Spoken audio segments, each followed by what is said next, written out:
Најнапред да го изразам моето задоволство, што сум повторно ваш домаќин, овој пат во Охрид. И навистина ми е чест што регионалната турнеја ја завршувате токму тука, кај нас во Северна Македонија.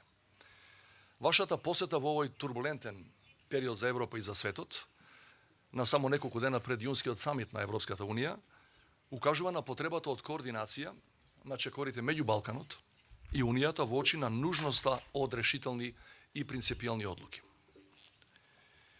Искрено се надевам дека следната недела во Брисел лидерите на Европската Унија конечно ќе го исполнат сопственото ветување од март 2020-та, кога Советот за општи работи едногласно донесе одлука во најбрз можен рок да започнат пристапните преговори со Северна Македонија.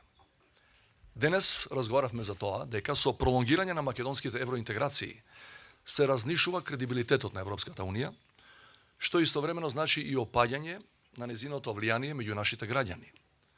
Условувањето од страна на земја членка кон земја кандидат за членство од билатерални причини не само што флагрантно го прекршува ветувањето за европска иднина на земјите од Западниот Балкан, туку може и целосно да ја компрометира политиката на проширување и да прерасне во опасен преседан кој ќе стави крај на овој процес, кој инаку со години беше сметан за најдобрата надворешна политика на Унијата. Проектот за Обединета Европа од секогаш содржал и јасен геополитички аспект. Но во овие моменти на војна на континентот, таа негова димензија е посебно нагласена. Затоа за опстанок на политиката на проширување на Европската Унија неопходна е зголемена геополитичка одговорност, особено кај земјите членки на Европската Унија.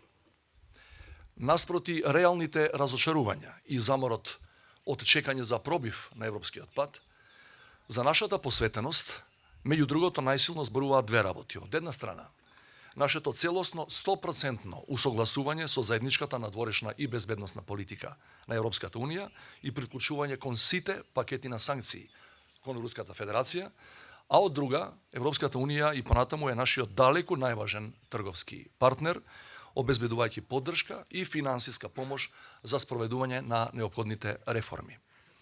Остануваме во исчекување на заедничкиот состанок на лидерите на Европската Унија и на Западниот Балкан, кој ќе се одржи следната недела на 23 јуни во Брисел, а за кој мојот денешен гостин исцрпно ме информираше.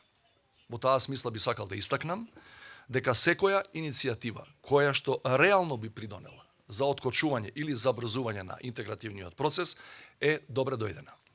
Во тој контекст ја гледаме и најновата идеја за поголемо обединување меѓу нас преку новата форма наречена Европска политичка заедница. Се разбира, таа заедница ја разбираме не како утешна награда или како компензација за членство, туку само како дополнителен инструмент кој ќе помогне за побрзи интеграции и поголемо единство во Европа. Драг Шарл, благодарам за напорите со кои вие и вашите колеги на чело на европските институции се обидувате да ја оддржите евроинтеграцијата на регионот високо на листата на политички приоритети.